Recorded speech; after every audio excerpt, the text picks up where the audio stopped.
नमस्कार विद्यार्थियों, आज हम कक्षा 9वीं का 7वां अध्याय डॉक्टर का अपहरण इस पाठ को पढ़ेंगे। इसके रचयिता डॉक्टर हरिकृष्ण देवसरे जी हैं। इनका जन्म इंदिरापुरम गाजियाबाद के उत्तर प्रदेश में हुआ। वे एक बाल प्रतिष्ठित साहित्यकार थे। इन्होंने बालकों में जिज्ञासा, कल्पना और विज्ञान के प्रति प्रेम तथा आस्था निर्माण करने में सफल रहे। प्रस्तुत पाठ डॉक्टर का अपहरण इस कहानी के माध्यम से हरिकृष्ण देवसरे जी ने उद्योगों के अंधाधुंध प्रसार के कारण मशीनों की बढ़ती संख्या तथा उससे फैलने वाले प्रदूषण से होने वाली बहुत सारी बीमारियां और जलवायु में हो रहे भयंकर परिवर्तन के प्रति हमें आगाह किया है। तो आइए बच्चों, हम यह जानें कि हमें अपने भविष्य में देश को कैसे बचाना है। इसके लिए हम कुछ उपाय इस पाठ के द्वारा हम सीख सके। तो आइए हम प्रारंभ करते हैं।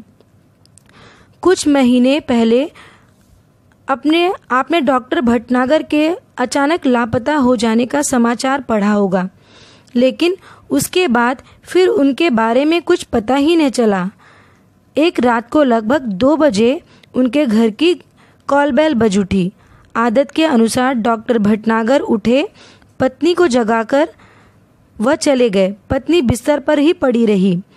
जब कोई भी मरीज सीरियस होता है तब अस्पताल का चौकीदार उन्हें उठाने आ जाता है। अगर किसी को उन्हें घर बुलाकर ले जाना होता तो वह भी आकर उन्हें जगा देता। डॉक्टर भटनागर मरीजों की सेवा करना अपना परम कर्तव्य समझते थे, इसलिए वह इसका बुरा न मानते बल्कि सहर्ष चले जाते। उन्हें कोई फीस दे या ना दे इसकी चिंता उन्हें नहीं होती। उस रात भी वह उठे और गाउन पहने ही दवाइयों का बैग उठाकर चल गए। आमतौर से होता है कि वह 1-2 घंटे बाद लौट आते हैं या फिर सवेरा होते होते वह अवश्य आ जाते हैं। उन्हें अस्पताल समय से पहुंचने की आदत थी, किंतु उस दिन जब देर सुबह तक डॉक्टर भटनागर नहीं लौटे तब उनकी पत्नी चिंतित हुई। पहले सोचा कि शायद मरीज की हालत गंभीर होगी, इसलिए देर लग गई। फिर यह भी सोचा कि हो सकता है सीधे अस्पताल चले गए, लेकिन जब मरीज उन्हें घर पर पूछने के लिए आने लग गए तब वह हैरान हो गई। उन्होंने मित्रों तथा कुछ संबंधियों को फोन किया, डॉक्टर साहब के बारे में पूछताछ की, किंतु कोई न जानकारी मिली। कुछ देर के लिए वह यह भी मान बैठी कि शायद वह किसी दूर के गांव में गए हो और किसी कारण वह वापस न आ पाए। शाम तक भी जब डॉक्टर भटनागर नहीं आए तब उन्होंने पुलिस स्टेशन को फोन किया। डॉक्टर भटनागर का इस तरह गायब हो जाना पुलिस के लिए भी हैरानी का कारण बन गया। चारों ओर खोज शुरू हो गई। वायरलेस से संदेश भेजे गए। डॉक्टर भटनागर के गायब होने का समाचार बिजली की तरह पूरे शहर में फैल गया। उनकी पत्नी खोज के लिए केवल इतना ही सूत्र दे सकी कि डॉक्टर साहब अपनी कार में नहीं गए, उन्हें लेने कोई गाड़ी आई थी, जिसके बड़े पहियों के निशान उन्होंने सवेरे घर के बाहर सड़क अर्थात फुटपाथ पर देखा। जाहिर था कि डॉक्टर साहब किसी ट्रक या बस में गए। मोहल्ले वालों से पूछताछ करने पर भी कोई जानकारी न मिली। फिर भी पुलिस ने वायरलेस से यह सूचना दी कि कहीं किसी एक्सीडेंट के बारे में जानकारी मिले तो सूचना तुरंत दी जाए। कई दिन बीत गए, कोई सूचना नहीं मिली। चूंकि डॉक्टर भटनागर का कोई शत्रु भी न था, इसलिए यह शंका करना व्यर्थ था कि उनकी हत्या कर दी गई। पुलिस अब केवल 2 सूत्रों पर ही विचार कर रही थी। एक यह कि कुछ गुंडों ने उन्हें छिपा लिया और उनकी पत्नी से मोटी रकम की मांग करे। दूसरा यह कि कोई डाकू दल उन्हें किसी डाकू की इलाज कराने के लिए ले गया। दिन पर दिन बीतते गए। डॉक्टर भटनागर के बारे में कोई जानकारी नहीं मिली। उनके इस तरह रहस्यमय ढंग से गायब हो जाने से न सिर्फ पुलिस परेशान थी बल्कि लोग भी भयभीत हो गए। यही कारण था कि डॉक्टर भटनागर के गायब होने का समाचार केवल एक ही बार छापा गया। वातावरण डर का न बने, इसलिए इस समाचार को दबा दिया गया। धीरे धीरे कई महीने बीत गए। श्रीमती भटनागर निराश हो चुकी थी। उनकी हालत पागलों जैसी हो गई थी। हर रोज सुबह उठती और दरवाजे पर आकर खड़ी हो जाती, जैसे वह डॉक्टर भटनागर के आने की प्रतीक्षा कर रही हो। कई महीने बाद एक दिन श्रीमती भटनागर ने दरवाजे पर फिर से वैसी ही गाड़ी के पहियों के निशान देखे। उन्हें लगा कि शायद डॉक्टर साहब आए थे, लेकिन कहाँ है। उन्होंने तुरंत पुलिस को सूचना दी। खोज जारी हो गई। पुलिस का एक दल उनके घर पर भी आया। उसने गाड़ी के निशान देखे, लेकिन उन निशानों को देखकर कुछ भी अंदाजा लगाना कठिन था। हाँ, एक सीडी अवश्य मिली जो लिफाफे में बंद थी और उस पर श्रीमती भटनागर का नाम लिखा था। उस सीडी को तुरंत सुनने की व्यवस्था की गई। सीडी के बजते ही सभी लोग हतप्रभ रह गए, अर्थात आश्चर्यचकित रह गए। उसमें डॉक्टर भटनागर बोल रहे थे, तुम सब लोग मेरे लिए परेशान होंगे, शायद अब मरा हुआ समझ लिया हो, लेकिन मैं जिंदा हूँ और बिल्कुल ठीक हूँ। तुम लोगों से कई करोड़ों मील दूर मैं एक अन्य सौर मंडल के ग्रह में हूँ।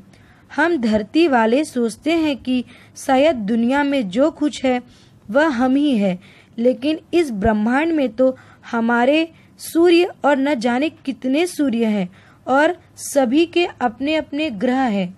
उन ग्रहों पर दुनिया बसी है और हमसे वो लोग कई गुना ज़्यादा उन्नतिशील है।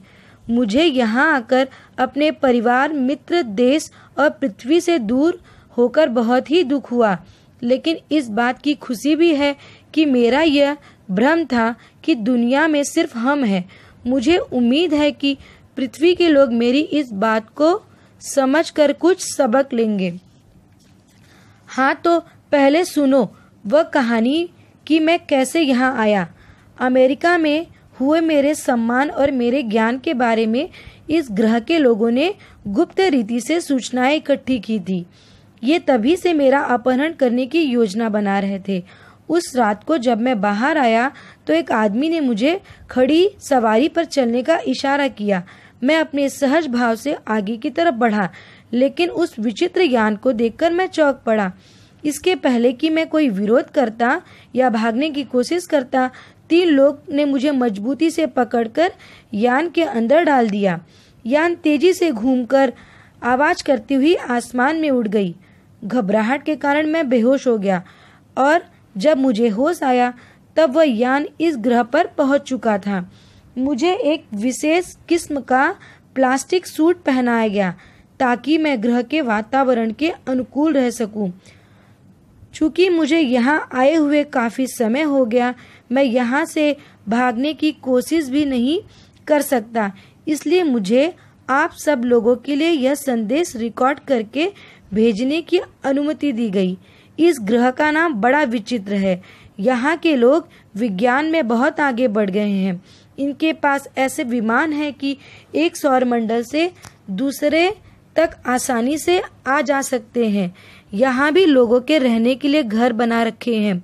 कारखाने, बाजार, बस्तियाँ, मोटर, सभी कुछ है, लेकिन हमसे बिल्कुल भिन्न है। इनके अपने वैज्ञानिक सिद्धांत है। उन्हें कई सौरमंडल और ग्रहों के बारे में जानकारी है। हमारा सौरमंडल उनके सामने से सबसे निकट है, इसलिए उन्होंने आसानी से मेरा अपहरण कर लिया। यहाँ के लोग चिकित्सक शास्त्र में बहुत ही, अर्थात दवाई के क्षेत्र में बहुत ही पिछड़े हुए हैं। यहाँ लगभग सभी लोग मशीन के गुलाम बन चुके हैं। यहाँ पर ऐसी हालत हुई है कि मशीन ज़्यादा और मनुष्य कम हो गए हैं। इसके चलते यहाँ के लोगों के शरीर में एक सड़न पैदा होने लग गई है और इसी बीमारी को दूर करने के लिए यहाँ के लोगों ने मेरा अपहरण किया। अब मैं सोच ये रहा हूँ कि हमारी पृथ्वी भी बहुत ही तेजी से उन्नति कर रही है और कई वैज्ञानिक कारखाने, मशीनें आ जाने के कारण हमारा वातावरण भी दूषित हो रहा है, जिसके चलते हमारे पृथ्वी पर कई बीमारियों ने जन्म लिया है। और ऐसे ही रहा तो हमारा देश या हमारी पृथ्वी एक दिन मनुष्य का नामो निशान भी मिट जाएगा। मैंने सड़न रोग का अध्ययन कर लिया और इनके शरीर की बनावट का भी।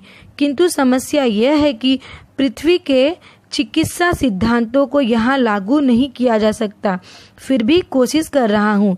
इस घातक रोग के इलाज के लिए दवाइयाँ बनाएं, अंग प्रत्यारोपण के लिए दवाएं तथा आवश्यक साज सामान बनवाएं। यह काम अकेले मेरे लिए कर पाना असंभव है। मेरा छुटकारा तभी हो सकता है जब इस मुसीबत से बचने का रास्ता मैं बता दूं।